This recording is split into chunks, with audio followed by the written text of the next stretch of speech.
relay satellites that we'll use to talk to the crew the entire way around the pad. They were about 25 minutes ahead of their schedule, and right now weather operators are kicking off their final check on wind speeds at the pad, which are going to be used, and they're really important for that final go no go for launch. Before we get to that final go no go, teams at both NASA and SpaceX are going to do some internal go polls, just making sure conditions are good with Falcon 9, the Dragon, the crew, the range, and the space station before the final go is given. So let's check back in with Houston real quick for a status on the Dragon gets in range of the International Space Station, and we begin operations. So I'll send it back. Everything's green on our board from the International Space Station. Go Falcon 9, go Dragon, and Godspeed to Bob and Doug. All right, thank you, Gary. If you are just now joining us, you picked a really good time because we are 1 hour, 8 minutes and counting away from launch. And this is our coverage for this mission known as Demonstration Mission 2, or Demo 2. Liftoff time still holding for 4:33 p.m. Eastern, tracking no issues with Falcon 9 or Dragon, and we're still waiting for that weather to hopefully cooperate. We're still tracking a few things like precipitation and flight through clouds. We're hoping that clears within the next 20 minutes or so. Over the last 3 hours, our crew members, Doug Hurley and Bob Behnken, donned their SpaceX suits in the historic crew quarters suit-up room and made their way out to Launch Pad 39A. They walked out of the crew quarters building just as every astronaut to fly from this spaceport has done since Apollo 7. They were transported to the pad where the crew now on board the Crew Dragon spacecraft, and we're continuing to get views of them inside that cabin live. Today is a historic launch. It will be the first time a commercially built spacecraft will launch people into orbit, and the first time since the U.S. has sent people to the space station from American soil since 2011 with the retirement of the Space Shuttle program. Over the next hour, we will conduct a series of polls to get ready for launch, have Bob and Doug arm the launch escape system, and begin fueling Falcon 9. Launch is set for 4:33 p.m. Eastern. This will include a 12-minute flight to orbit and then a 19-hour flight to dock with the International Space Station at 11:30 a.m. Eastern Time tomorrow. Today's mission is the culmination of years of work between the teams at SpaceX and at NASA. Demo 2 is going to be an end-to-end flight test. We're going to start with launch today, go all the way to docking with the space station, and then when Bob and Doug come home, splashing down in the Atlantic. And this is going to be the final test for NASA to certify SpaceX for regular crew flights to the space station.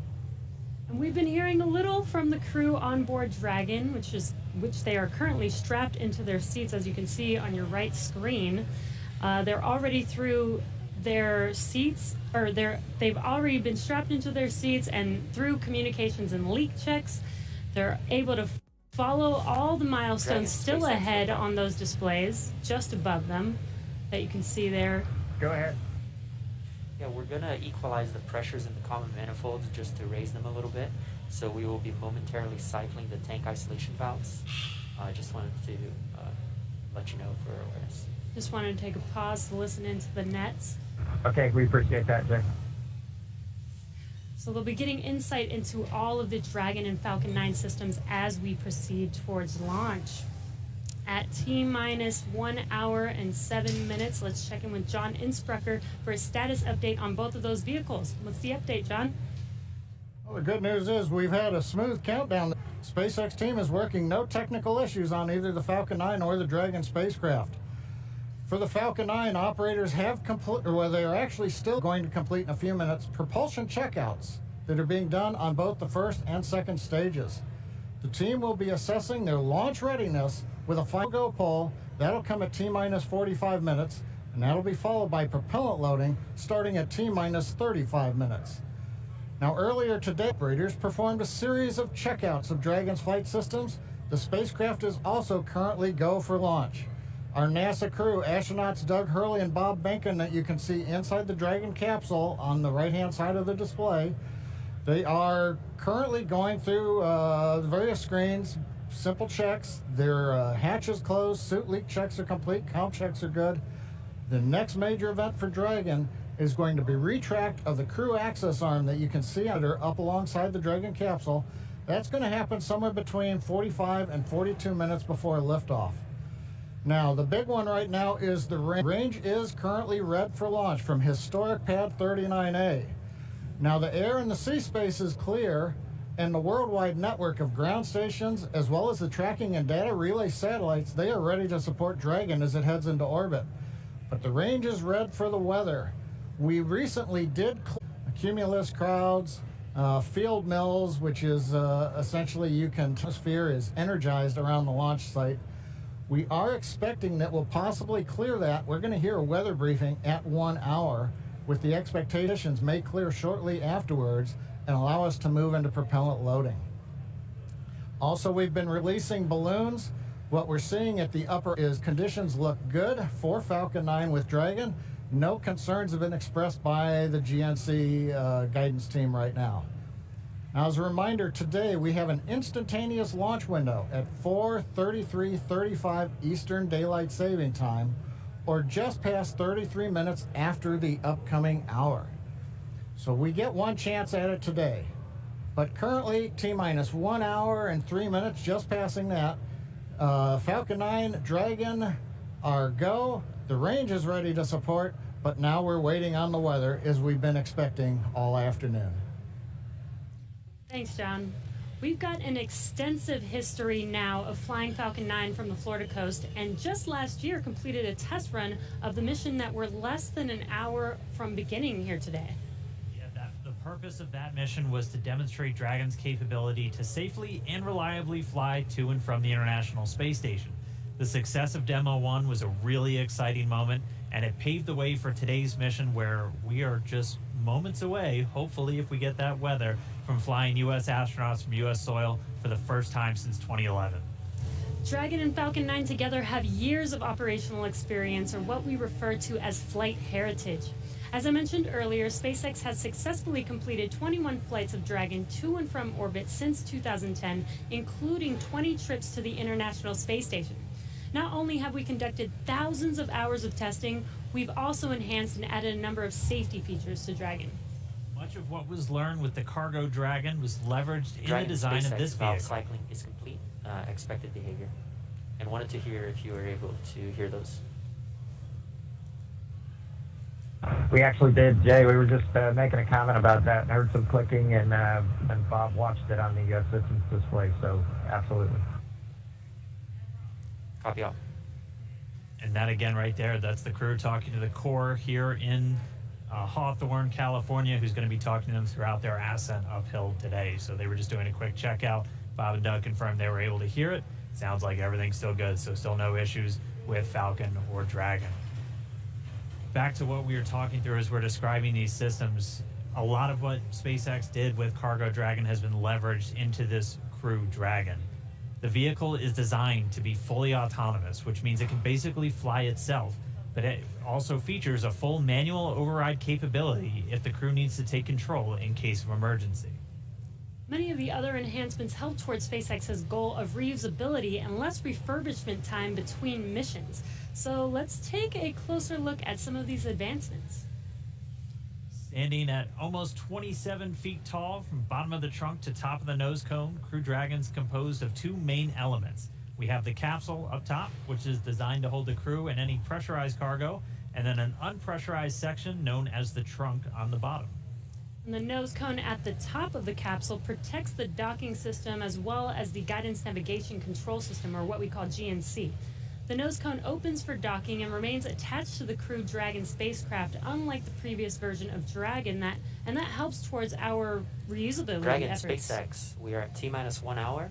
You are go for section 6. When ready, report go for launch. SpaceX Dragon will put section 6 in work. So the crew just has a couple checks, Copy. and when they are ready for launch, we're going to hear them report to the core that they are go for launch. Continuing to walk you through the Dragon spacecraft, opposite of that nose cone is the trunk. We can see it on the left-hand screen there, where it's kind of split right down the middle, with the left side black and the right side white. The trunk provides an attachment point to Falcon 9, the Dragon capsule, and can carry any cargo uphill.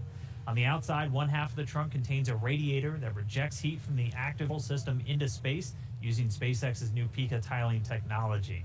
The other half contains solar cells that are used to charge the spacecraft's batteries during Spacecraft SpaceX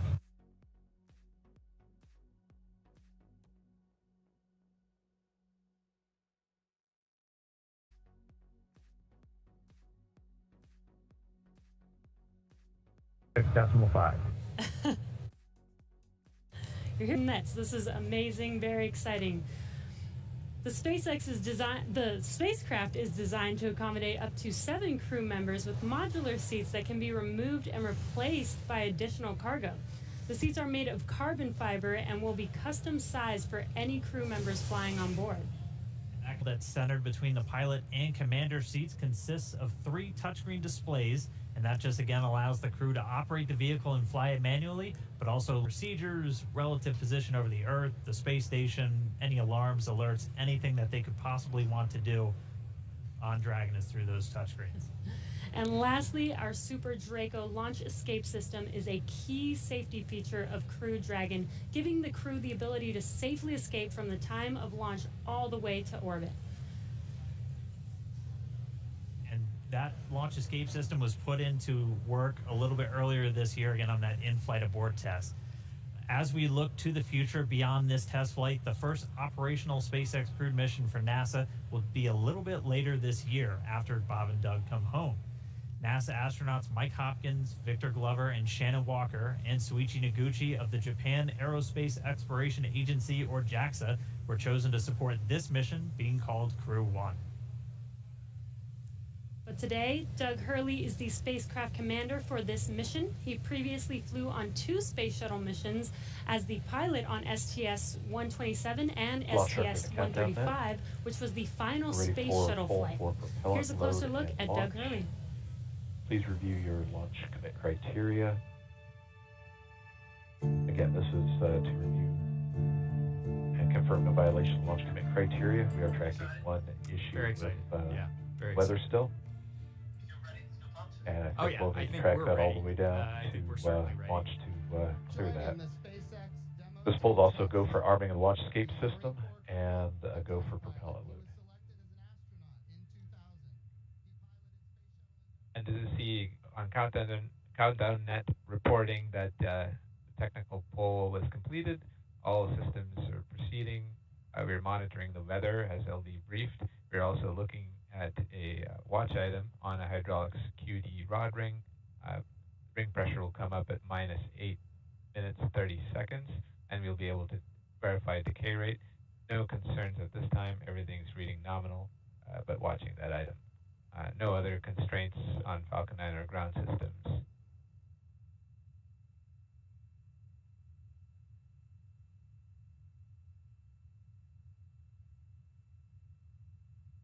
Stage 2 RP1 bleed is complete.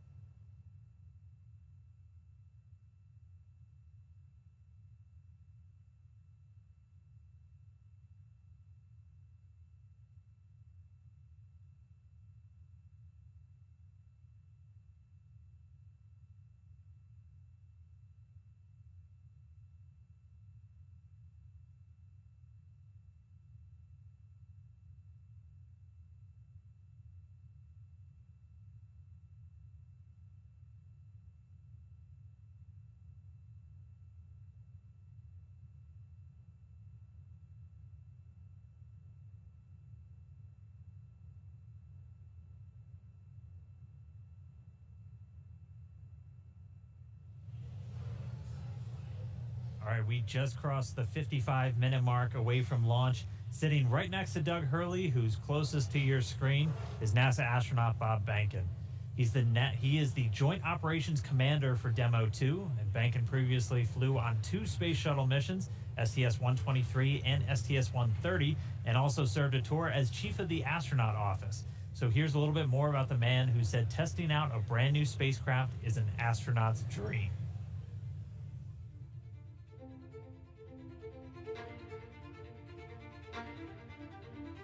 When you go through the launch day preparations, there's a lot of moments that kind of stand out to you. One is the kind of the celebratory piece of it, which is that you're walking out of the suit up room and getting in the vehicle that's going to take you to the launch pad. When you close the hatch, that's really when Doug and I are in the vehicle, and it's our vehicle, and we're really in control of the mission at that point. Test pilots, their task proved that man could fly into orbit around the Earth and return live and well to talk about it. There's always a balance of managing risk as you go forward to execute a test point and figuring out a way to, collect the data. We hear a sound. Okay, is that sound an expected sound? Or we see a light, is that light an expected light? What's the source of it? Does it sync up with something else that's going on or not? So trying to dissect all of that in real time in your head is, a lot of things happen like that on launching of a vehicle. From St. Anne, Missouri, he is an Air Force colonel and flight test engineer. He flew aboard Space Shuttle Endeavour twice. Introducing NASA astronaut Bob Behnken.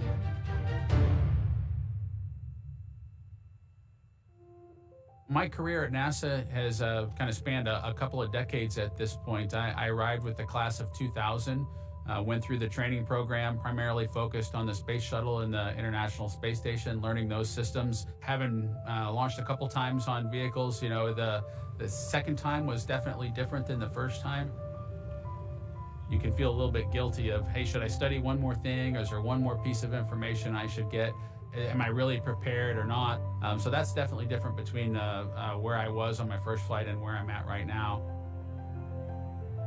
It's been really interesting, I think, for both my wife and I to have gone through the process of seeing each other launch in space. I've seen her and had it be in front of her, and I've done that to her. There's just something different about watching a rocket launch when there are people on board. You feel a little bit differently about the stomach, and I can only tell you it's multiplied significantly when it's somebody that you know, and then somebody, of course, that's a family member. It's even multiplied more.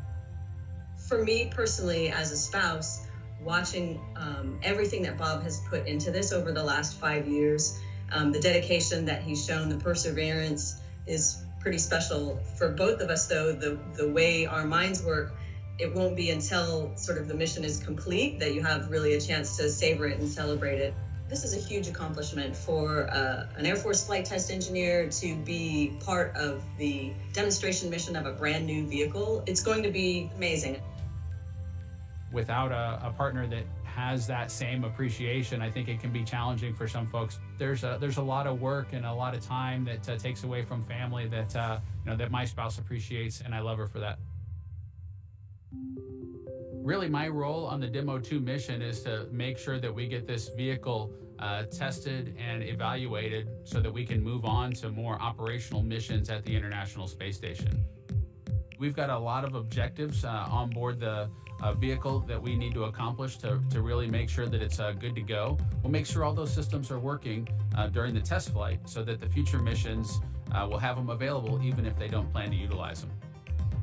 Through years of the NASA team helping to share that experience and teaching them the lessons that we've learned by going through this, now there's another capability in the U.S. besides NASA to operate something of this magnitude. When is the last time humans launched on a new vehicle? Certainly on the American side, it's been several decades. Now we're in a time when we've got multiple vehicles under development.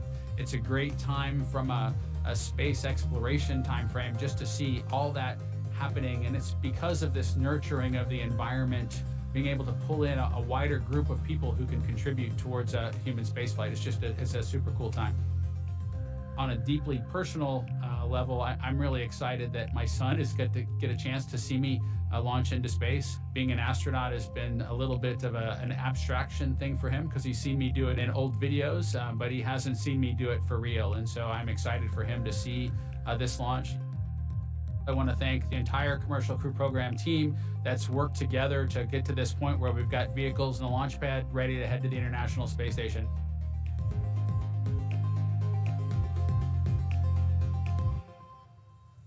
We're just over 49 and a half minutes away from launch of the Falcon 9 carrying Dragon to the space station. Right now, the launch director and preparing for a readiness for launch poll. In this poll, the 13 members of the launch team will electronically indicate a go for launch. This is also the go vote. Now, we're going to hear that in a couple of minutes, so while we wait, we are tracking you watching from all over the country. We're seeing large numbers of you logging on in from coast to coast, as well as around the world. We want to know, is this your first time watching a launch live? Tag Launch America from your favorite social media website.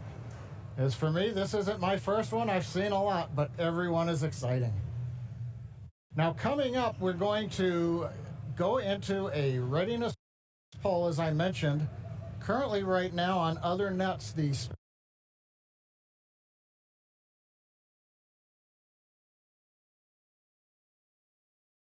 SpaceX launch director is checking to verify the Dragon team is ready and that the NASA launch management team is ready.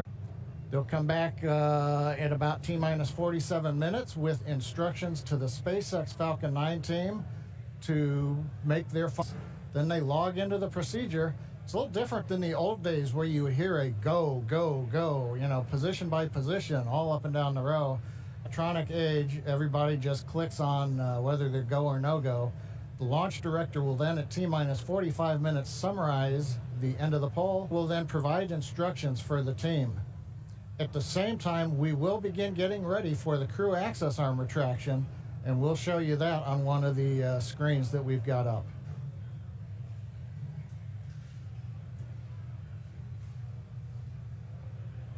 Now, currently, we are continuing to monitor the weather. The weather is still red. It is improving. We're looking at one cell between the radar and the pad. We're keeping our fingers crossed that conditions will improve, but we're going to be watching that for about another 15 minutes. So it looks like we're going to be good to begin propellant load once we hear the polls, but we still have to get the get the range green so that we can actually do the launch in just 47 minutes. Let's listen to the countdown net for a moment.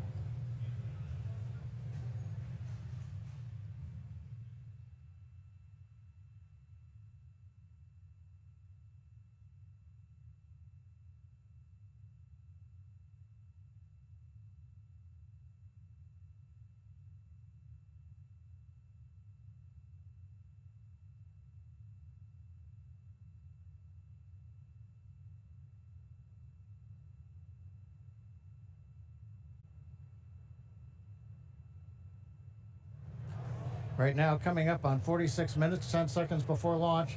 Didn't hear any significant chatter coming over countdown one. Yes, launch director in the countdown net. Poll is complete. Go to proceed with propellant load.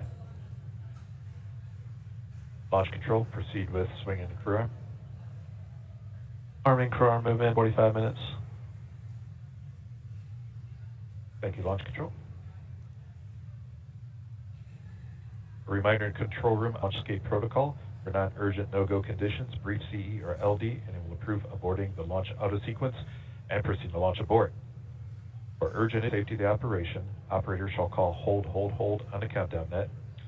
Launch control will abort the launch auto-sequence immediately and proceed into the launch abort auto-sequence. Operators shall also advise the launch director whether structural breakup or fire is imminent or occurring for Dragon manual escape flight rules. Remainder on fire alarm instructions. Here in the event of a fire alarm, key operators previously briefed will remain at their post while the alarm is evaluated. In the event that personal safety is threatened, we will evacuate to the south-facing emergency exit, which leads directly outside. One final reminder, we'll be arming the launch escape system momentarily. Need all personnel, please stay in your seats from now through orbit insertion and Dragon separation from the second stage. Crew access arm retract has started.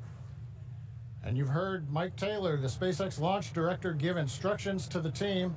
We've also just heard the call. The crew access arm retraction is underway. Great view from the camera inside the White Room as we see the arm moving away from the Dragon capsule, one of the major events necessary to get down to T0. The next one coming up will be arming of the escape system on the Dragon capsule. Now, right now, the next plan for Falcon 9, T-minus 35 minutes, we will begin loading propellant onto the first and second stages. Now, currently, Falcon 9's looking good. Dragon's looking good. The range continues to be go for launch in terms of the clearance around the launch pad, both the air and the sea space. Looking at the flight corridor, the ground stations, the NASA tracking and data relay satellites are ready to support, and we just continue to monitor the weather. Our team is getting constant updates. We're monitoring weather data sensors around the launch site, looking to make sure that we can get everything into the green position. The one that we're mostly looking at right now is how much rain we're going to get between now and liftoff Whether it's just going to be mild precipitation that's within the rules for loading propellant, that's what the expectation is, but we're going to continue to watch that.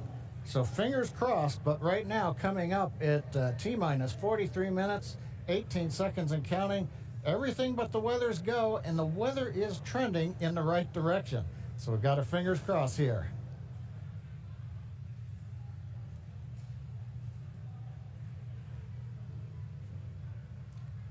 At this time, we're going to send it back over to Kennedy Space Center as the action is picking up on the launch pad. Thanks, John I. Now that countdown clock is continuing to tick, and we are 42 minutes and 46 seconds away from launch. As you just saw, the crew arm retracted. That is the last major visual milestone before liftoff. And we should be hearing out on the net soon confirmation that the launch escape system is armed.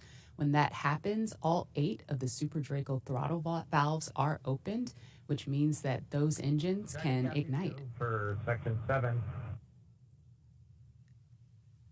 Okay. So that means those 8 throttle valves are opened, and if those Super Dracos needed to fire in order for a Dragon to escape off of the pad, they could. And so things running just a little bit ahead of schedule right now. Field lead is complete.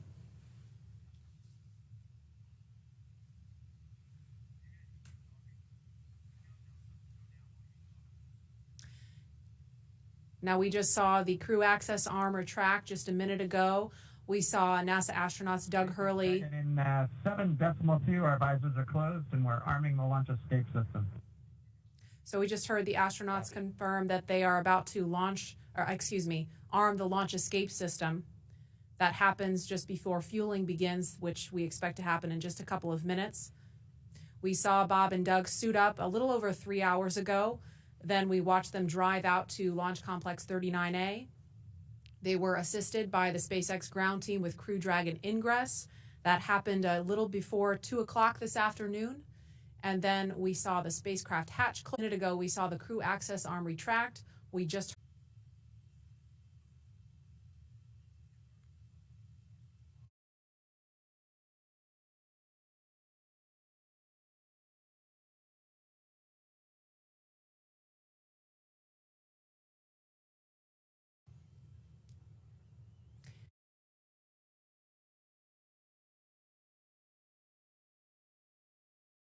and we are going to Hawthorne to take us through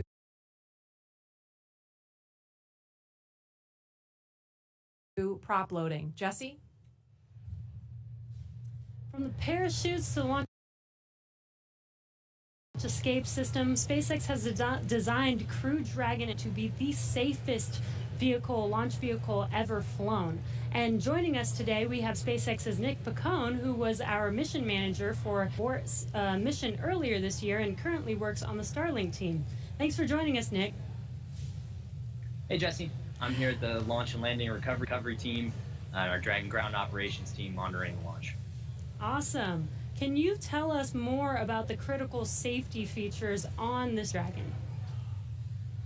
Sure. So Dragon 2 was designed with long-term reuse and reliability in mind. So fundamentally, there are multiple layers of redundancy to anything that we could conceive of, that NASA could conceive of when we were working to design and test this vehicle over the past few years. But in the event that we encounter an unforeseen failure mode, multiple failures which push us outside of our design space, Dragon also has backup systems and operational controls intended to keep Bob and Doug safe. I'm sure you've heard a lot about it. Launch escape system is the primary backup system that we have from the moment that the vehicle is here on pad being fueled all the way up until orbital insertion. At a high level, the launch escape system, in the event of a major Falcon anomaly or emergency, will terminate Falcon thrust, separate Dragon from Falcon, Dragon's 8 Super Draco engines to quickly pull the vehicle away from any kind of Falcon anomaly. And you talked a lot about the launch escape system. Exactly, is that activated? Is it autonomous? Is it manually activated?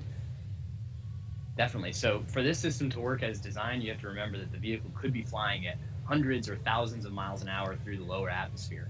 So it's really important that it's extremely fast and highly reliable with very low chance of false positive. The launch escape system fundamentally is set to look at a set of pre-programmed criteria which are on board the vehicle. Dragon and Falcon are looking at higher rate telemetry, looking for abnormal vehicle dynamics, loss of communication between critical systems, or manual commanding. Our launch director and chief engineer, who you've heard a lot from today, are capable of sending a manual command to Dragon to initiate a launch escape. And Bob and Doug are also always able to actuate the launch escape handle and initiate a launch escape themselves as well. Now that the system is armed, all of this is currently active on the vehicle. Wow, it sounds like there's a lot that goes into it. And we did have an in-flight abort test earlier this year to test this out. Can you tell us what we learned from that test? Definitely. It was possibly the most flight-like test of an orbital class booster in history. It was a fully flight-like test using a full Falcon 9 rocket, which we had to knowingly destroy in order to get this fully integrated system. For folks who didn't get a chance to see it, the vehicle followed a normal crew launch trajectory. About a minute and a half into flight, we had Dragon autonomously trigger the launch escape system based on a reconfiguration of those triggers that I was just talking about. And thankfully, we had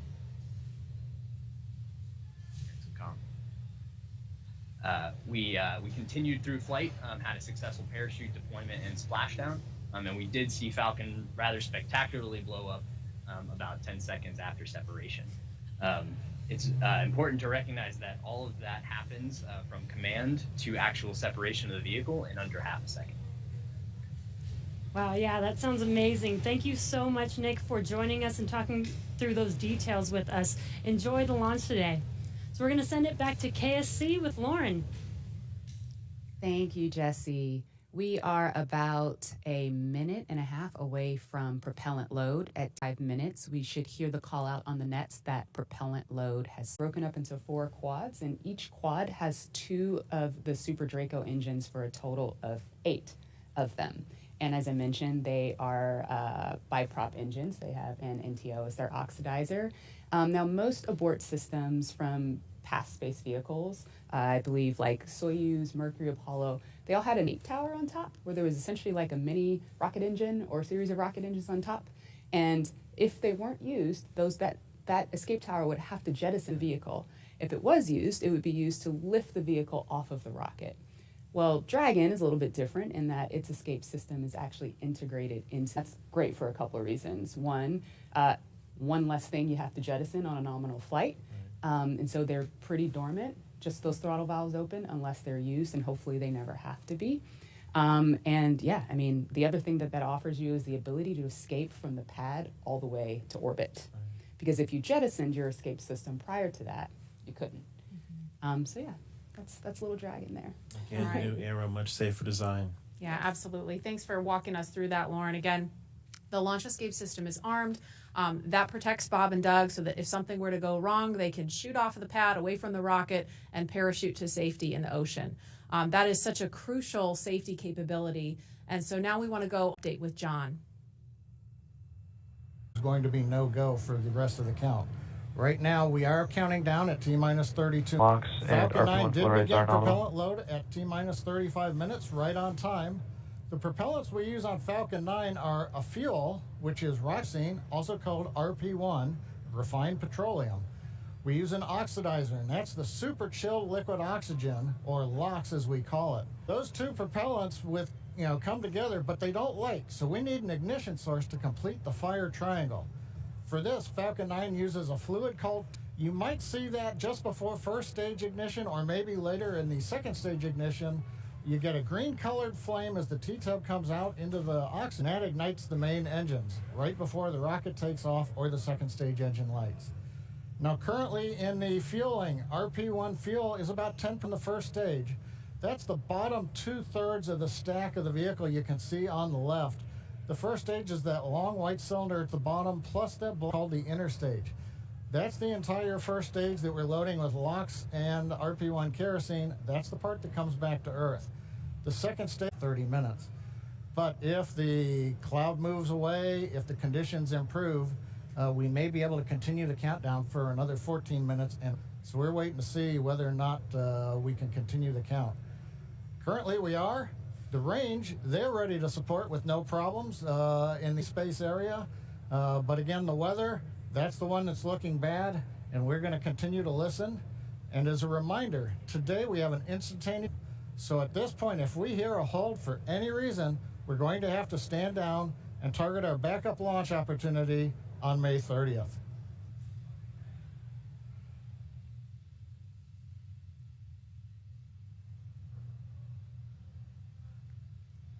Demo 2, Bob and Doug's flight to station will take about 19 hours, and their journey is fairly similar to the trip our cargo Dragon makes back and forth to the interstation, with two noticeable differences: docking and splashdown.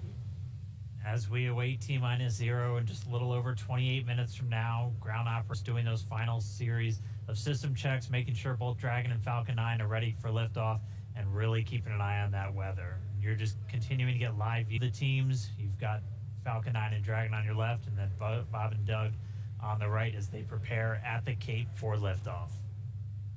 When T-0 and a successful launch occurs, we will watch Falcon 9 and Dragon make their ascent until Falcon 9 and first and second stages separate and on its way to the space station.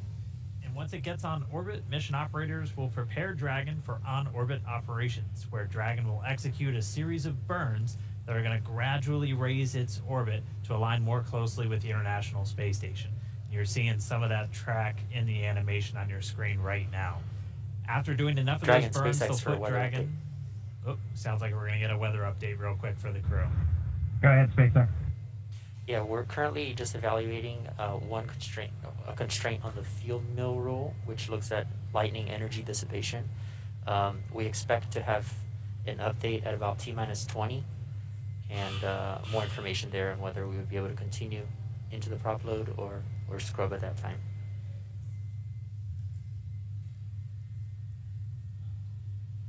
Okay, Jay, thanks for the update. We appreciate it. Copy. So I'll give you some more words in about 6 minutes. Okay, so it sounds like we're going to find out in about 6 minutes if we're going to have enough time. And John, I was referring to a couple of those weather situations where we have to have a certain amount of time. In this case, with the field mills, about 15 minutes. So they have until about 16 minutes and 30 seconds to really make sure that we're going to have enough time for that to dissipate. So we're going to be listening for that weather update in just a couple of minutes, but it is going to be a pretty interesting trip uphill for them once they actually get on orbit. And a very exciting countdown with 6 minutes to figure out if we are launching today. But targeting back to what we were talking about, next Dragon will make its approach and actually dock with the space station. This is a very different process from what we've seen with Dragon cargo deliveries in the past, which used a process called berthing.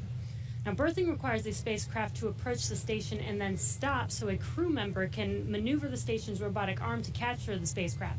Docking on this version of Dragon can be done autonomously. Stage 2 cryo-helium load started. Autonomously with no crew aboard the station.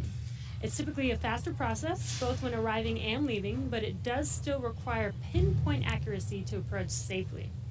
Once captured, a spacecraft then gets attached to a common berthing mechanism. It's the same type of port that we use to connect each of the modules together on board station. It's a little bit slower process than docking, but the hatches are significantly larger than docking ports, which makes them perfect for bringing up large cargo items. Dragon will spend up to 120 days docked before preparing to return home. Following successful completion of Dragon's test objectives and cargo loading operations, the crew will close out the cabin, perform final system checks, and configure the vehicle for undocking. Once the automated undocking sequence is complete, Dragon will complete 2 departure burns using its Draco engines, pushing it away from the space station. And then after Dragon departs the station, it's ready for its trip home. And that'll have deorbit entry and landing, and a number of other operations. If you're looking at this animation, it might look like we're playing the one we played originally in reverse, because that's kind of how it goes, but just a little bit quicker. All of the operations following the final departure maneuver will include things like trunk separation, closing that nose cone again, executing a deorbit burn, and once they're inside the atmosphere, deploying drogue and then main parachutes, and then finally splashing down off the Florida coast, at which teams will move in, get Bob and Doug up out of the water, and get them out of the capsule once they're on the boat. So we have 4 minutes now until we get that next expected weather update. Let's go down now to the team at Kennedy. Murray? All right, thanks, Dan. If you're just joining us, we are now T-minus 23 minutes and 48 seconds from the first launch of astronauts to the International Space Station from U.S. soil in 9 years. We're going to find out in less than 4 minutes if the weather looks good for that. And this will mark the beginning of a new era where more people will be able to fly to space than ever before. In fact, we took earlier to ask you if you had the opportunity to fly to space, would you go? And 86% of those of you watching answered that you would go to space. That's an incredible number. I think, realizing that you don't have to be a military astronaut or a NASA astronaut to fly in space. You can be a regular civilian, just a regular person going off to space on a SpaceX type rocket. So I think that's why the numbers are so high. Yeah, and we are really thrilled to see all the folks watching along online. I know we certainly hope that that this is a go, but we're going to hear a little bit of a weather update in less than 3 minutes now. And Leland, I know they're waiting for a weather update, and they've come, almost all the way down the count. What do you think Bob and Doug are thinking about right now? We on SES 129, we were having some weather problems, and I think we were getting close to the countdown, and then it seemed like the sky just cleared up right above our heads. We saw it, and we knew where we were going. And we always know that you can have any types of delays, fuel prop delays, all kinds of things that can happen. But we've trained over and over and over again for these types of scenarios, and so we want to be safe. We want to be safe for our families, and we'll do this another day if it doesn't work with the weather. I love that John I always says weather. It's that thing that everybody talks about, but no one can do anything about it. I know. And it is this interesting thing of just, succumbing to Mother Earth. She's going to tell us if we can go or not today. Right. Yeah. Well, if it happens, look at it this way. Bob and Doug got one really great rehearsal in, right? It's always best to practice and practice and practice, yes. So again, we're less than 2 minutes now from that weather update that is going to go directly to Bob and Doug, and we will quiet down so we can listen in for that, because I know we can't wait to find out what that is. And those of you watching that have been following along, we are eagerly awaiting to hear whether the weather is going to be a showstopper today.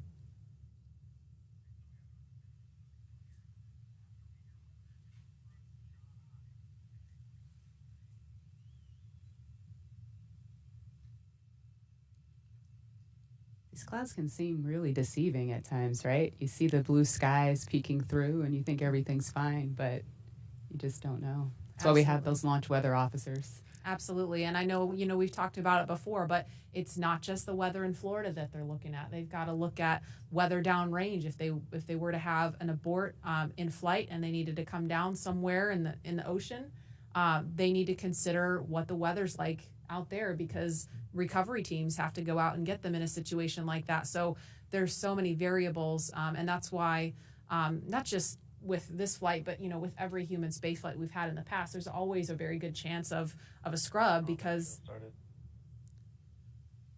you do have so much criteria that you have to meet. And we're going to listen in now. We're just seconds away from a weather update. Stage 2, RP1 load complete.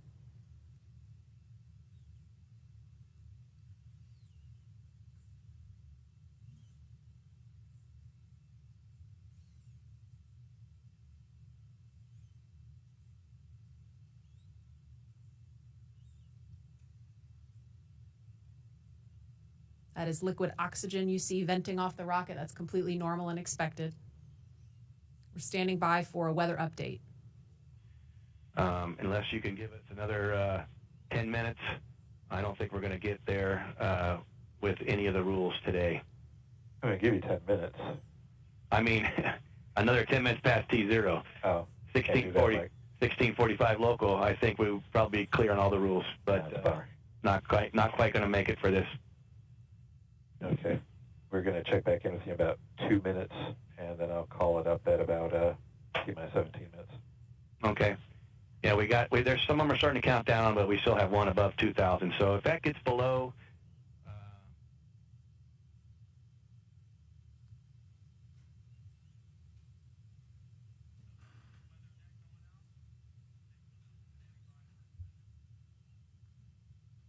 And that didn't sound great right there. That was the weather net going out, but we're still standing by for a final decision.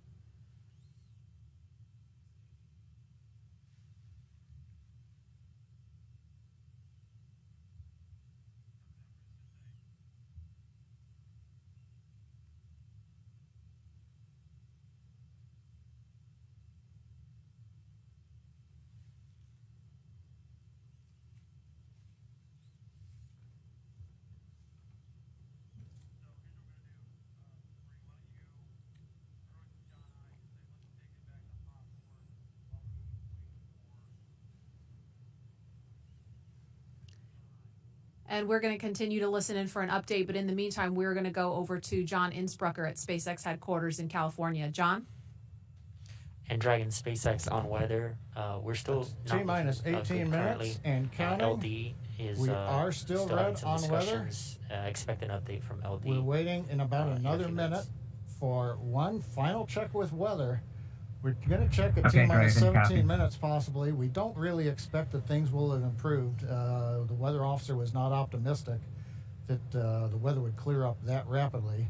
We did hear the launch director, Mike Taylor, joke that, you know, if we could move 10 more minutes past the T0, weather conditions may improve, but Mike was not able to do that.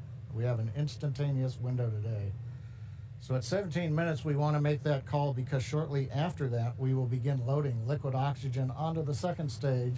So if we're not going to have the opportunity to launch, if the clock's going to run out, stand by. We continue to violate other rules that we now do not expect to clear in time to allow for a launch today. We go ahead and today's launch attempt, launch control, the launch auto sequence, and proceed into the launch abort auto sequence. Launch abort has started.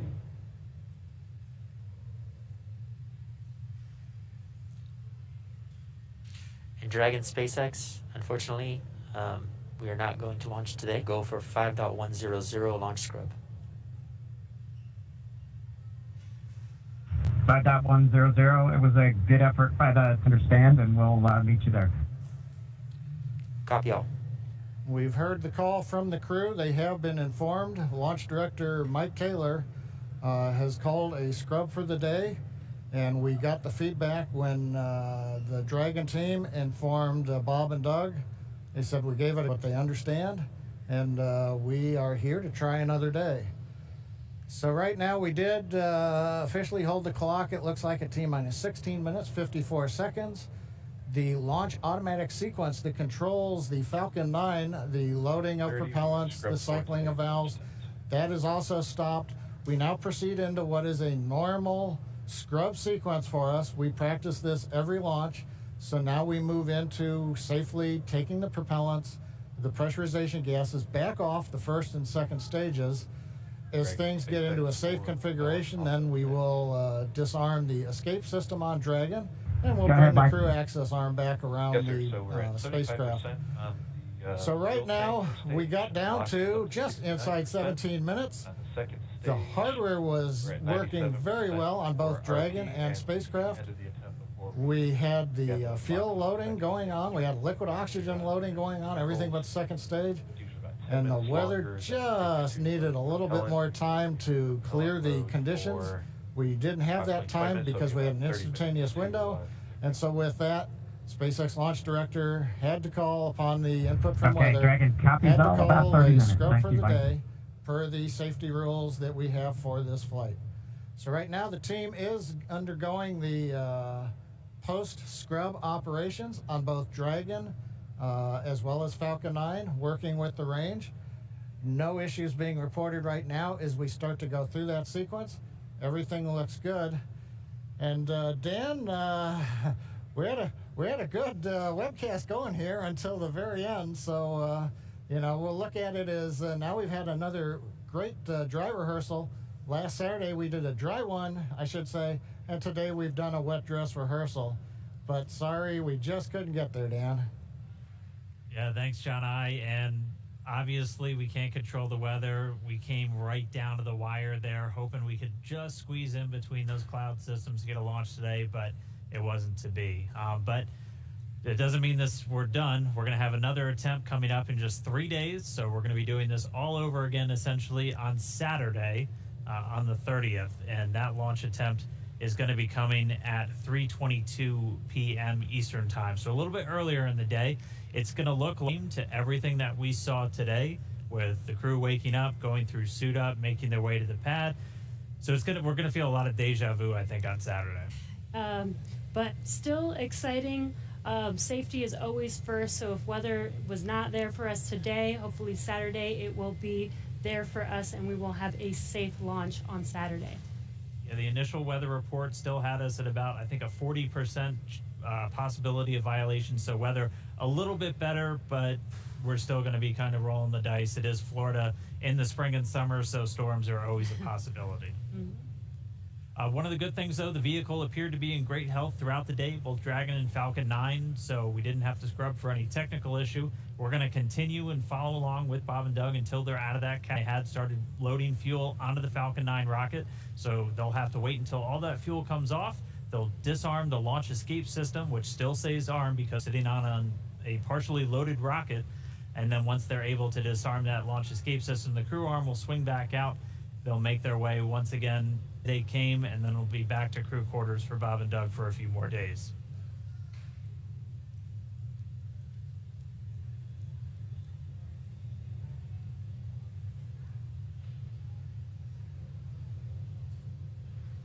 But if you're just now tuning in, wondering why we're not sound, we did have a launch scrub today. We were just a little under Stage 1 17 LOX minutes. and fuel flow rates are nominal for offload. Expecting about a 40 minute. So that call out the LOX, the liquid oxygen fuel pumping out of the first stage of the Falcon 9, everything looked at, expecting about 40 minutes for all that fuel to come off. So again, once that fuel comes off, Bob and Doug will be able to disarm the launch escape system, and that crew acting back out. They'll be able to make their way back down and then over to crew quarters. So unfortunate scrub today because of weather. That was the one thing we were tracking from the moment we started today, watching Bob and Doug get suited up for their launch. We did abort today's launch, or scrub today's launch, with a little under 17 minutes to go until our T0 time, which was 4:33. So that's going to move us to our next attempt, which is coming up on Saturday, and that time is going to be 3:22 p.m. Eastern time, so a little bit earlier in the day for Bob and Doug and for everybody else watching around the world. They're still going to have a 19-hour flight to station if that's when we launch, and a lot of the stuff that we saw today is going to look very similar, but we're just going to have to try again, cross our fingers, hope for a little bit better weather the next time. And again, this goes with every launch. We do track everything all the way down to T0 to make sure is go, making sure that the range is go, weather is go. So this is standard procedure. We always tend to make sure that we have a backup day, launch day, in case we do have scrubs like today. So this is pretty normal and standard. Nothing to be worried about. Again, we do this for the safety of our vehicles, as well as today we had astronauts on our vehicle. So even bigger reason for us to make sure that we have safe weather for them to fly. And just a reminder for everyone still tuned in, it takes about 40 minutes for all of this propellant to come off of the Falcon 9. And while it is offloading that launch escape system on Dragon, which is designed to pull the capsule away if there's any issue with the rocket or anything on the pad, that is still armed. So we're going to continue to stay with this until all the propellant's off, and then we'll see the launch escape system get disarmed. Bob and Doug will be able to open up their visors again.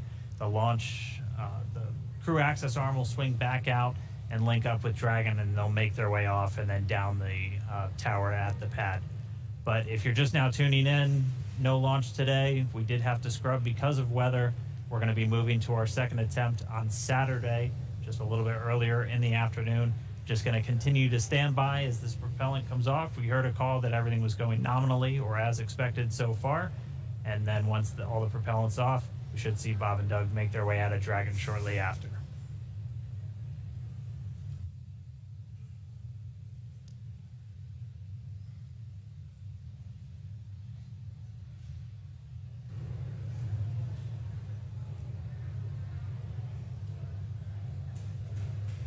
And what you're seeing on your screen is a live view of Bob and Doug on the right side inside of Dragon as they're waiting for propellant to be removed from the vehicle so that it is safe for them to disarm the launch escape system.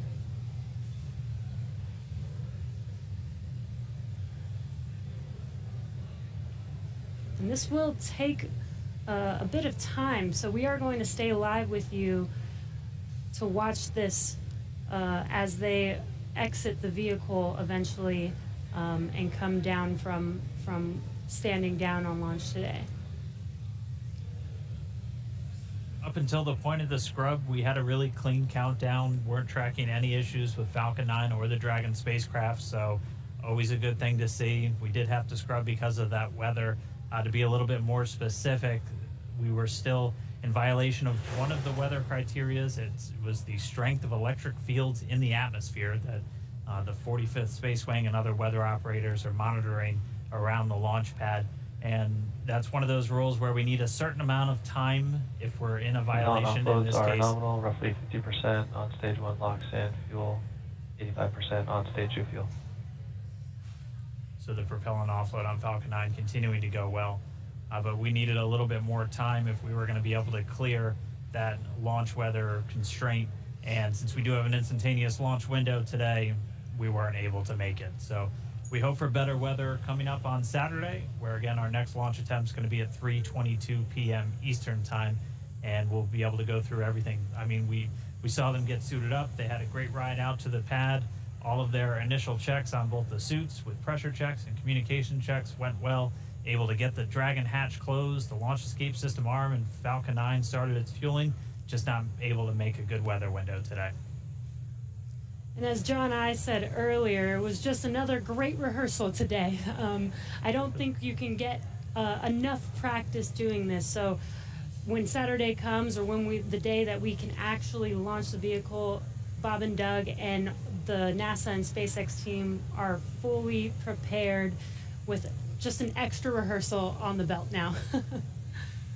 Yeah, as we had talked a couple of times throughout our countdown, the weather is a lot more complex when we're launching humans. You have some more stringent requirements in place, not only around the pad, but in the case of this launch today, we were also looking at whether the entire ascent corridor, as we call it, so basically the entire way that they were flying up the east coast of the United States in this launch today, we're monitoring that weather because those are areas that if they have an ascent abort, or basically Dragon firing off of the Falcon 9 while they're flying into space, we have to make sure that conditions are good in the sea states around those areas, just so they're not going to be landing in the middle of a hurricane, which we did have a tropical storm forming right off the coast of South Carolina today, just to help complicate things a little bit.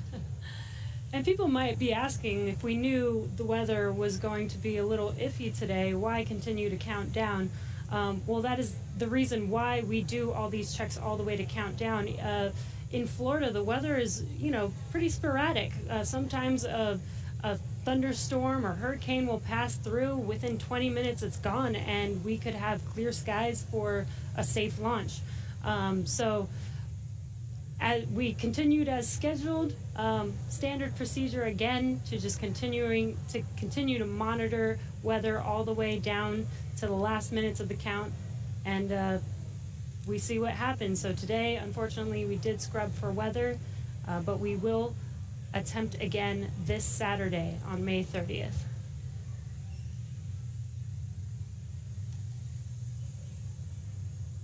And Dan, Jesse, a couple of things to add on there. Right now we are 11 minutes after the scrub was called. Liquid oxygen and fuel are coming off of the first stage. Hard to tell from the view. It's still a little misty around the tank because there's locks on board. But we're between half and a third of each of the fuel and LOX tanks filled on the first stage. So propellant coming out right per plan. The second stage fuel tank is offloading. That's going slower, but it's also a smaller tank. It doesn't take very long to either load it or to offload it. The other thing that we're working on is the high-pressure helium spheres, as well as the nitrogen spheres for the landing leg system. The pressure will be brought down on those, eventually getting it down low enough to where people can re-enter the pad area. So right now, the team is preparing, once they get a permission, the SpaceX ingress-egress technician team will come back inside the caution area around the pad, make their way up when conditions are right, open up the hatch, and assist the astronauts out of the Dragon. I'd like to point out that for those who are wondering whether or not, having gone through this, putting propellant, pressurization gases on, getting fairly close to launch, whether that has done anything to wear out the Falcon 9 or the Dragon, the answer is no. If you can recall, the Falcon 9 is designed for at least 10 flights, and about time we get up to a 10th flight, we'll be doing testing to find that we probably got enough margin to keep flying. So this is the very first flight of a new first stage and a new second stage. So we haven't even gotten through the first flight. And in all of our margin calculations, we also take into account the fact that we may scrub a launch. So even today's operation, where we have pressurized and we have stressed the vehicle a little bit, that's taken into account in our design and our qualification testing. The other good thing is that the most stressing part of the flight for the Falcon 9 on the first stage is the re-entry. So we didn't even get through that. So we're sitting here on the pad. It's a fairly straightforward situation and not stressing on the Falcon 9. And on the Dragon spacecraft, with the human rating factors to carry crew, there is enough factors of safety, margins of safety, redundancy, that just having 2 people on board and closing the hatch and even pressurizing the propellant system does not eat into the margins of the Offloads vehicle continue nominally, 30% on stage 1 So launch, right now everything's 35% continuing to stage offload. The automatic sequences that we use routinely, both at the launch sites, Kennedy Space Center, Cape Canaveral, even Vandenberg Air Force Base, as well as in our Texas test site for first and second stage. Those sequences are running. Propellant is coming off of the vehicle per plan. And we see Bob and Doug up in the Dragon spacecraft, just waiting when we can get up there, open the hatch, and help them egress and come on back down the tower. And the other thought I had, Dan and Jesse, is right now we are coming up on what would have been T0. And I'm wondering 10 minutes from now whether the weather officer would turn around and say, yes, it turned good. You just didn't have a long enough window. We only had 1 second and we needed 10 minutes. So we'll have to ask offline and say, hey, did the weather conditions improve? And one thing I'll tag on to that Dan was mentioning and Jesse was talking about, the launch opportunities. The launch window does move earlier on Saturday a little bit. So it just happened to be Orbital Dynamics said today, if you want to go to the International Space Station and you want to launch northeast, which is the approved trajectory, you have to go right at 4:35 p.m. Eastern Daylight Saving Time. You pick another day, the T0 moves. It's just luck of the draw. We might have been doing this at 8 in the morning when we were getting lightning, or we could have been doing it a few hours from now when conditions may have been acceptable. So in the end, we can all look at Isaac Newton and Johannes Kepler for orbital dynamics telling us when do we launch, and that stuck us right in the middle of a period of bad weather. So there's my science lesson for today, Dan and Jesse. Appreciate that, John. That helps soften the blow of just moving past that T-0 time. But for anybody, if you're just now tuning in, wondering why Falcon 9 is still sitting there on the pad as we move past that T0, we did have a scrub for weather today, just not able to clear all of those constraints. We keep a very close eye on the weather around the pad and their whole way Dragon uphill. SpaceX for weather.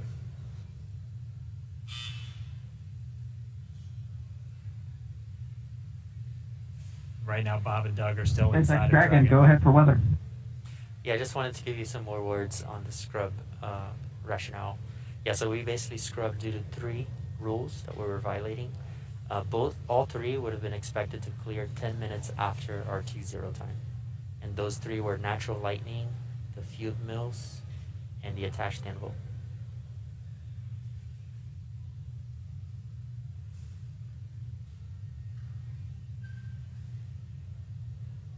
Yeah, we copy, Jay. We appreciate that update. We could see some raindrops on the windows and just figured that whatever it was too close to the launch pad at the time we needed it not to be. So we appreciate that and understand that everybody's probably a little bit bummed out. It's just part of the deal. Everybody was ready today, and we appreciate that. And the ship was great.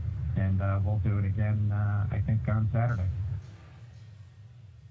Copy all. And yeah, we concur. And appreciate your resilience sitting there in the vehicle for us. We got the easy job. Nothing better than being prime crew on a new spaceship.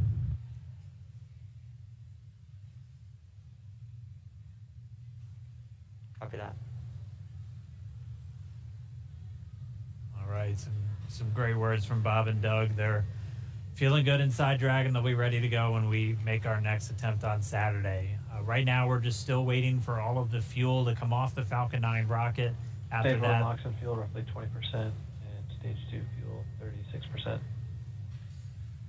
and so that call right there, we're still at a little over 20% on fuel, RP1, and LOX, liquid oxygen, on the first stage, and then at about 26% on RP1 on that second stage. So again, it takes about 40 minutes once the process starts, so we should have right around 30 minutes or so until all that fuel's off. And then the crew will get to go to disarm the launch escape system. We'll see that crew access arm swing back into place, and they can begin to egress or get out of the Dragon spacecraft.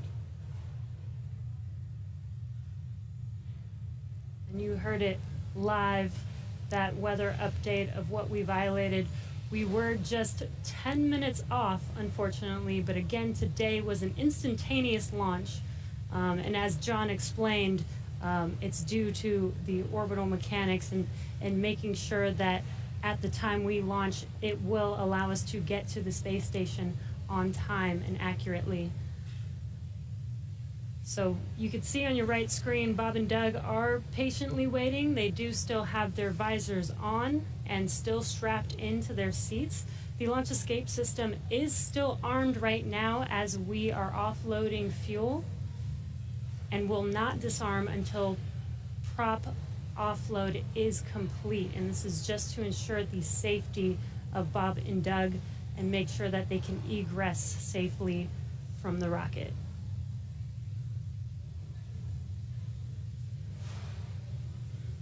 And just a reminder, today, just this first attempt, we're going to be right back here looking like on Saturday for attempt number 2. Launch America is not going anywhere. Still on the track to get Bob and Doug into space, get this Crew Dragon up to the International Space Station. So it's always good, if you're going to scrub, probably rather scrub for weather than an issue on either Falcon 9 or Dragon. And we weren't tracking any issues with the flight systems throughout our countdown today. Everything passed with leak checks on the hatches and the crew suits. All the communications working great. All the teams were ready to go. So as John and I said, always nice to have a little bit more practice, and we'll be right back at it on Saturday. What would this launch be if it wasn't even more exciting to try and launch today, and now we have to push it to Saturdays? Really got to build the suspense. Yes. So. Hey, Dan and Jesse. Another thought crossed my mind while I'm watching the diagram here showing fuel is just about off. First and second stage, we're down under 10%. LOX is also just about off of first stage. 10%. Yep, we're getting the announcement. Fuel's roughly 20%. Stage 2 fuels at 20%. Stage 1 LOX is under 10%. So just continuing to come off of the vehicle as expected. On the monitor, Bob and Doug continue with visors down. Their launch escape system is armed, as we've mentioned. If there is anything that were happening to go wrong right now, they still have the viable pad abort means, something that we demonstrated way back in 2015 on one of these webcasts when we fired the Dragon capsule using the 8 Super Dracos off of the launch pad, and it splashed down offshore in the Atlantic Ocean. So they're still with the system armed until all the hazards are essentially removed and we bring the crew access arm around them. We're standing by a minute. We're going to listen to Launch Director talking to the weather officer.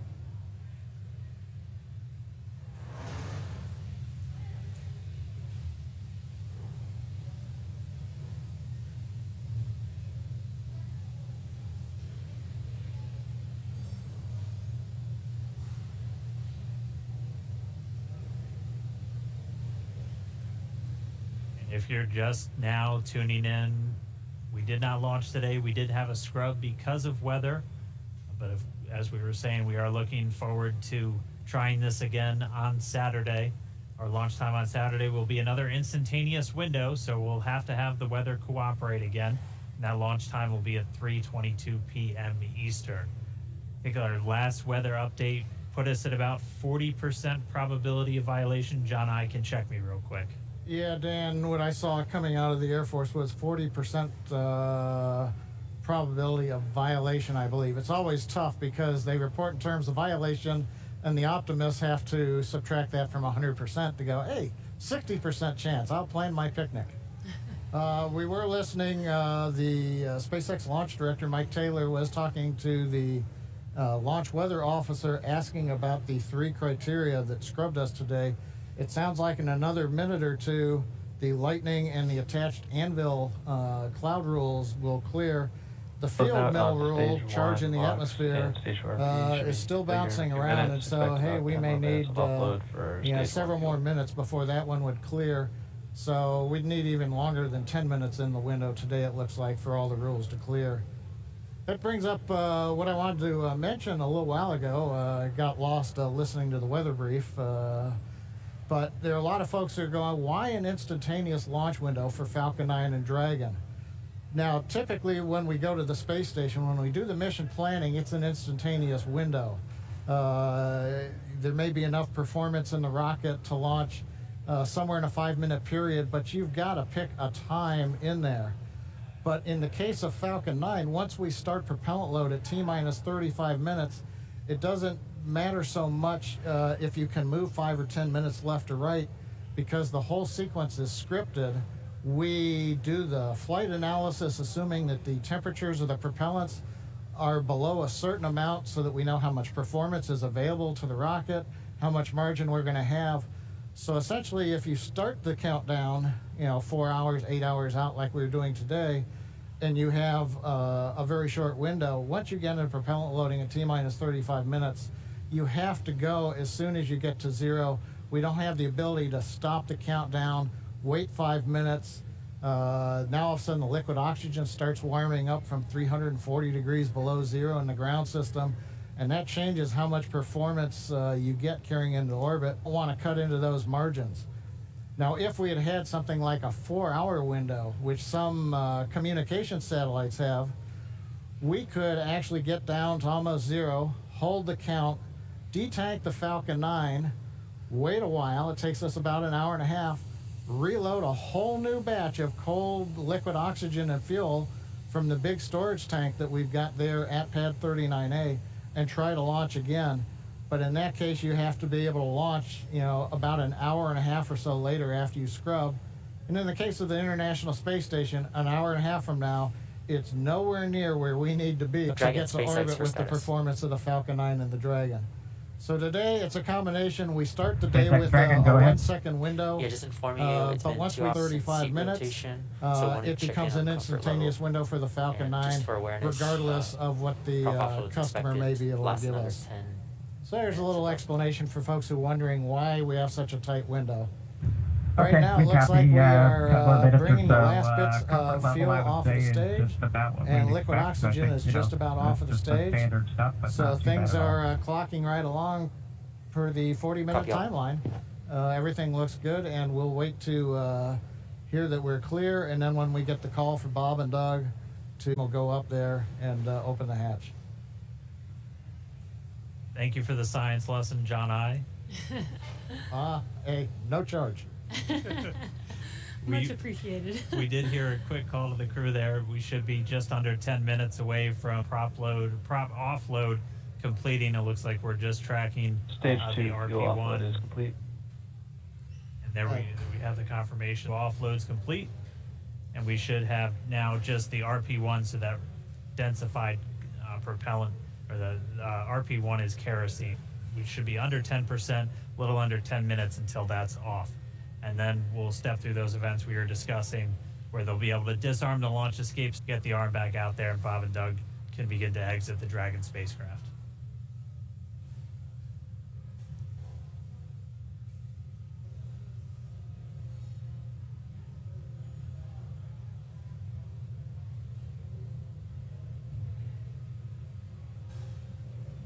Still not the friendliest skies in the background. That is Florida, though. The weather is constant over there, which is why we always have to keep an eye on it through every single launch that we have out there. Bob and Doug waiting. As you can see, that is a live view of them on the Crew Dragon vehicle as they're waiting prop offload to complete. Second stage prop offload is complete. We are just waiting on first stage to Stage complete. 1 LOX offload is complete. Waiting on stage 1 fuel roughly. And again, the launch escape system is still armed. We are waiting for a prop offload to disarm that, and then they will be able to egress from the Crew Dragon vehicle. We just heard we should be 5 minutes away from the last of that fuel coming out of the Falcon 9 first stage. And then we'll see those events start to pick back up, and we'll see the crew arm swing back. In those seats for a couple hours now. They typically get inside of Dragon a little over 2.5 hours ahead of launch. So they have these seats for quite a while. They are custom sized though, so they're as comfortable and as snug as possible. Obviously, since they're going to be in them for a really long time, but when you're doing that splashdown at the very end of the mission, it's your car seat, and splashing down or landing on land is not the most gentle of procedures in a capsule. So just really making sure that they're snug inside of that Dragon capsule. But we should be a little under 5 minutes away from the prop offload being completed. And as Dan mentioned, those suits are custom made, but the seats are also custom fit for. I want to make sure that they are comfortable, and make sure that the suits and the seats are comfortable enough for them to stay in that for a while. I believe when they get into orbit, they are allowed to get out of their seats and get a little bit more comfortable, but it's a long ride for them. Yeah, once they do get on orbit, they are able to get out of the seats and actually out of their suits too, since for this flight path to take them about 19 hours. So Bob and Doug would actually have had about 8 hours to sleep on board the Dragon capsule. So we weren't able to launch today, though. The rendezvous on Saturday should be very similar to what we would have had if we launched today, where it'll take them about 19 hours. International Space Station. So they'll launch, and they'll have a number of different events that we'll be able to walk you through, including manual piloting of Dragon and just really putting the spacecraft through all of the paces before it arrives at the International Space Station. Because, again, this is a test flight, and this is this last test before we certify the Dragon space crewed flights, which will just be bringing up those long duration, 6-month, maybe even a year-long missions. Right. And it should be a very exciting test flight because it's pretty much like an actual mission. When Bob and Doug get on the station, they will be performing some research while they're up tests and doing some final things for this demonstration mission. Yeah. But I mean, just for right now, we are just going to continue to stay with them until we see them come out of Dragon, because the launch escape system's still armed while we wait for this propellant offload to complete. That's just done as a safety measure. Anytime you have rocket propellants beneath you, you want to make sure that we have a good way for them to get out of the way. And so we should be within just a couple of minutes for that final bit of RP1 coming off the first stage, and then we'll hear the crew get the go to disarm that launch escape system. We'll see the crew access arm swing back in. But if you're just tuning in, expecting them to be in space, we did have a scrub today due to weather. Our next launch attempt is going to be this Saturday, May 30th at 3:22 p.m. Eastern Time. And just like we did today, we're going to be bringing you every single step of the way. It's going to look a little familiar if you watched all of today's, but it's going to be just as exciting. I can imagine it might even be more exciting with all the anticipation that we've hyped this launch up for, with already going through it all today. But again, the more practice we have, the better off we will be. Hopefully next launch attempt we will have a flawless launch and actually be able to lift off with good weather. Yeah, weather is going to be the big thing that we'll continue to watch. That was the culprit today for our scrub. And our initial weather reports already looking at about a 40% probability of violation. So as John and I was saying, the optimists in us have to say that's 60% good. So we're gonna look at the good side of this, and that's roughly what we were in the days leading up to this.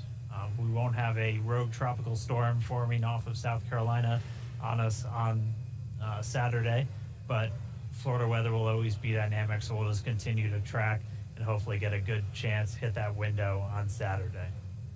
And just a reminder, everything else on the vehicle and for the mission was looking good today. It was just the weather, which, as John I said earlier, and Lauren even referred to him mentioning this, one thing that we actually cannot control on our missions. So unfortunately, it did cause us to scrub today, but the healthy vehicles are healthy. Bob and Doug were ready. And they should be ready to go again with the next launch attempt on Saturday.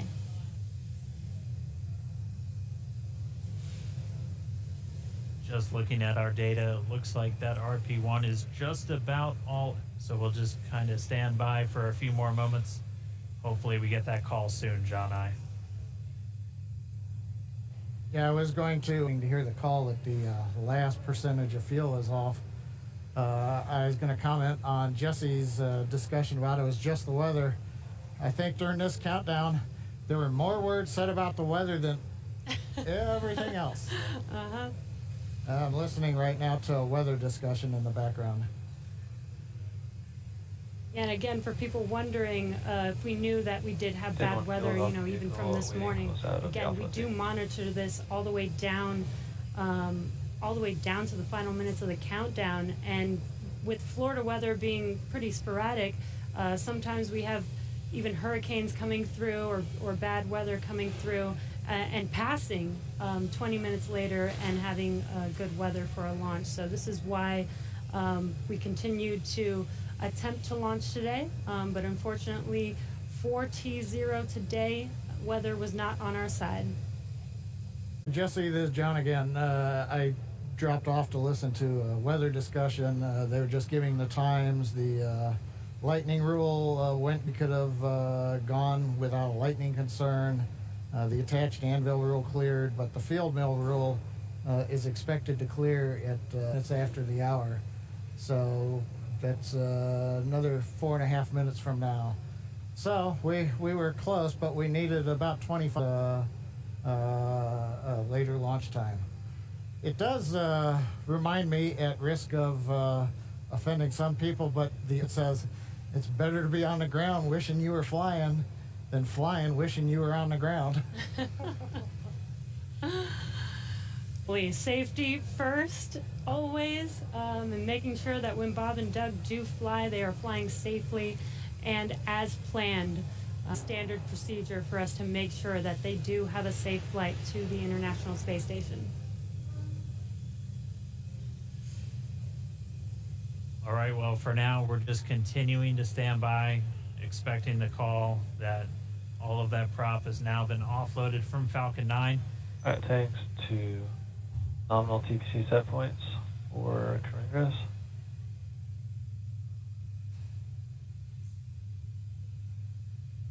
At this moment, the launch escape system is still armed. Once the prop offload is complete, that'll be the next step in our procedures to have Bob and Doug begin to make their way out of Dragon.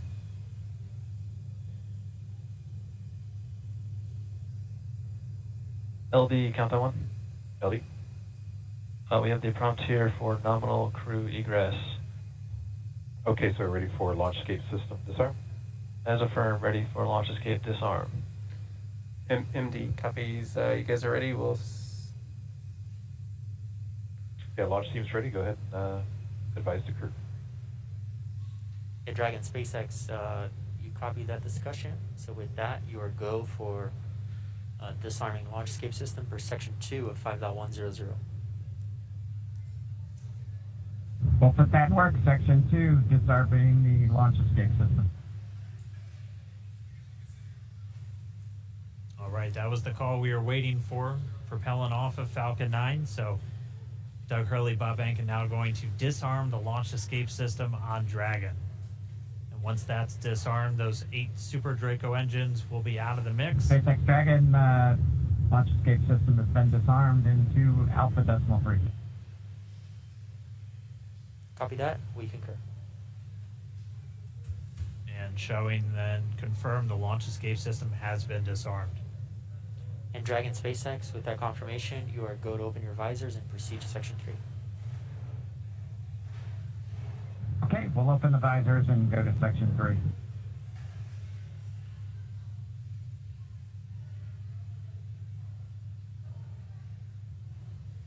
As you heard and you can see, Bob and Doug can now open their visors and get ready for exiting the vehicle.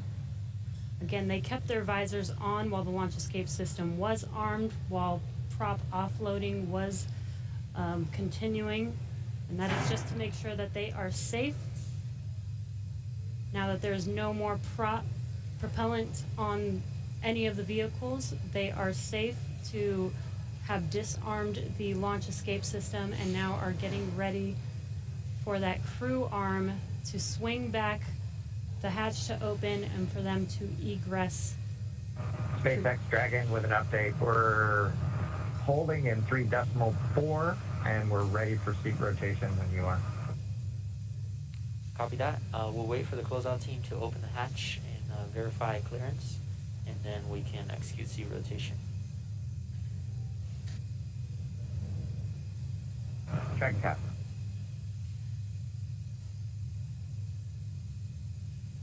And there's that swinging back towards Dragon. Once that crew arm is in place, they will be able to open the hatch on Crew Dragon. Bob and Doug's seats will rotate back out of launch position so that they can safely get out of their seats and egress.